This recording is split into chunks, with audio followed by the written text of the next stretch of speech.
Think and Grow Rich by Napoleon Hill. Author's Preface. In every chapter of this book, mention has been made of the money-making secret, which has made fortunes for more than 500 exceedingly wealthy men whom I have carefully analyzed over a long period of years. The secret was brought to my attention by Andrew Carnegie more than a quarter of a century ago. The canny, lovable old Scotsman carelessly tossed it into my mind when I was but a boy. Then he sat back in his chair, with a merry twinkle in his eyes, and watched carefully to see if I had brains enough to understand the full significance of what he had said to me. When he saw that I had grasped the idea, he asked if I would be willing to spend 20 years or more preparing myself to take it to the world, to men and women who, without the secret, might go through life as failures. I said I would, and with Mr. Carnegie's cooperation, I have kept my promise. This book contains the secret, after having been put to the practical test by thousands of people in almost every walk of life. It was Mr. Carnegie's idea that the magic formula which gave him a stupendous fortune ought to be placed within reach of people who do not have time to investigate how men make money, and it was his hope that I might test and demonstrate the soundness of the formula through the experience of men and women in every calling. He believed the formula should be taught in all public schools and colleges, and expressed the opinion that if it were properly taught, it would so revolutionize the entire educational system that the time spent in school would be reduced to less than half.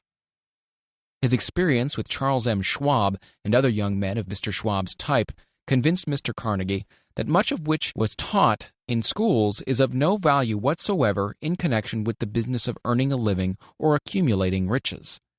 He had arrived at this decision because he had taken into his business one young man after another, many of them with but little schooling, and by coaching them in the use of this formula, developed in them rare leadership. Moreover, his coaching made fortunes for every one of them who followed his instructions. In the chapter on faith, you'll read the astounding story of the organization of the giant United States Steel Corporation, as it was conceived and carried out by one of the young men through whom Mr. Carnegie proved his formula will work for all who are ready for it. This single application of the secret by that young man, Charles M. Schwab, made him a huge fortune in both money and opportunity. Roughly speaking, this particular application of the formula was worth $600 million. These facts, and they are facts, well known to almost everyone who knew Mr. Carnegie, give you a fair idea of what the reading of this book may bring to you, provided you know what it is that you want. Even before it had undergone 20 years of practical testing, the secret was passed on to more than 100,000 men and women who have used it for their personal benefit, as Mr. Carnegie planned that they should. Some have made fortunes with it. Others have used it successfully in creating harmony in their homes. A clergyman used it so effectively that it brought him an income of upwards of $75,000 a year.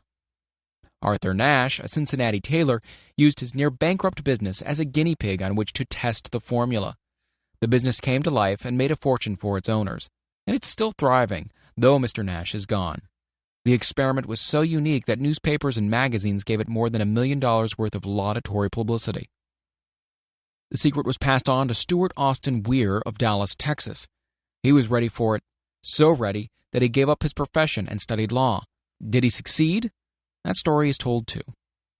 I gave the secret to Jennings Randolph the day he graduated from college, and he has used it so successfully that he is now serving his third term as a member of Congress with an excellent opportunity to keep on using it until it carries him to the White House. While serving as an advertising manager of the LaSalle Extension University, when it was little more than a name, I had the privilege of seeing J.G. Chaplin, president of the university, used the formula so effectively that he has since made the LaSalle one of the great extension schools of the country. The secret to which I refer has been mentioned no fewer than 100 times throughout this book.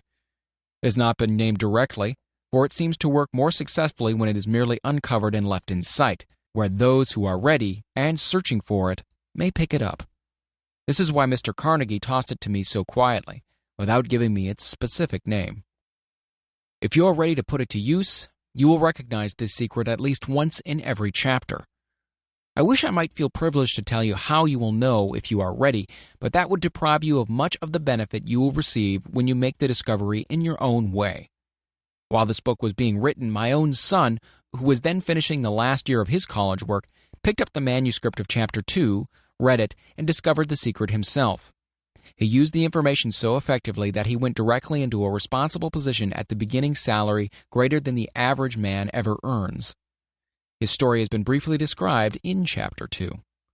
When you read it, perhaps you'll dismiss any feeling you may have had at the beginning of the book that it promised too much. And, too, if you have ever been discouraged, if you have had difficulties to surmount which took the very soul out of you, if you have tried and failed, if you were ever handicapped by illness or physical affliction, this story of my son's discovery and the use of the Carnegie formula may prove to be the oasis in the desert of lost hope for which you have been searching. This secret has extensively been used by President Woodrow Wilson during the World War. It is passed on to every soldier who fought in the war, carefully wrapped in the training received before going to the front. President Wilson told me it was a strong factor in raising the funds needed for the war. More than 20 years ago, Honorable Manuel L. Quezon, then resident commissioner of the Philippine Islands, was inspired by the secret to gain freedom for his people. He has gained freedom for the Philippines and is the first president of the Free State. A peculiar thing about the secret is that those who once acquire it and use it find themselves literally swept on to success with but little effort, and they never again submit to failure. If you doubt this, study the names of those who have used it, wherever they've been mentioned. Check their records for yourself and be convinced. There is no such thing as something for nothing. The secret to which I refer can be had without a price, although the price is far less than its value. It cannot be had at any price by those who are not intentionally searching for it. It cannot be given away. It cannot be purchased for money, for the reason that it comes in two parts.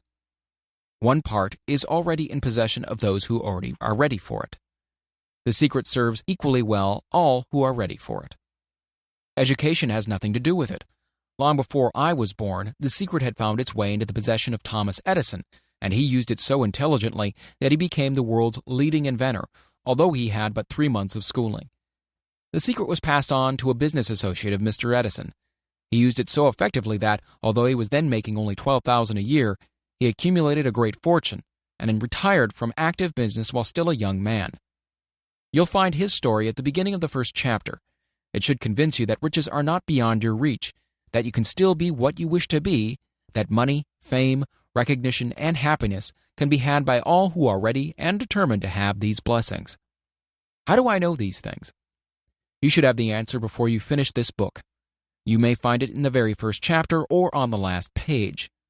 While I was performing the 20-year task of research which I had undertaken at Mr. Carnegie's request, I analyzed hundreds of well-known men, many of whom admitted that they have accumulated their vast fortunes through the aid of the Carnegie secret.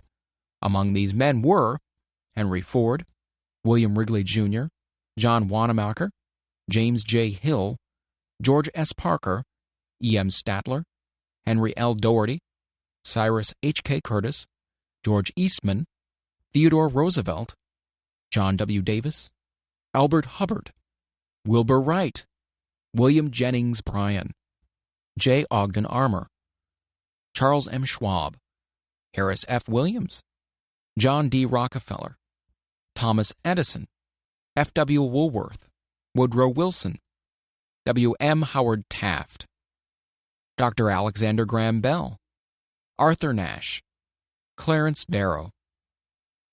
These names represent but a small fraction of the hundreds of well-known Americans whose achievements, financially and otherwise, prove that those who understand and apply the Carnegie secret reach high stations in life.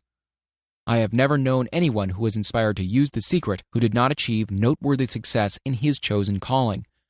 I have never known any person to distinguish himself or to accumulate riches of any consequence without possession of the secret.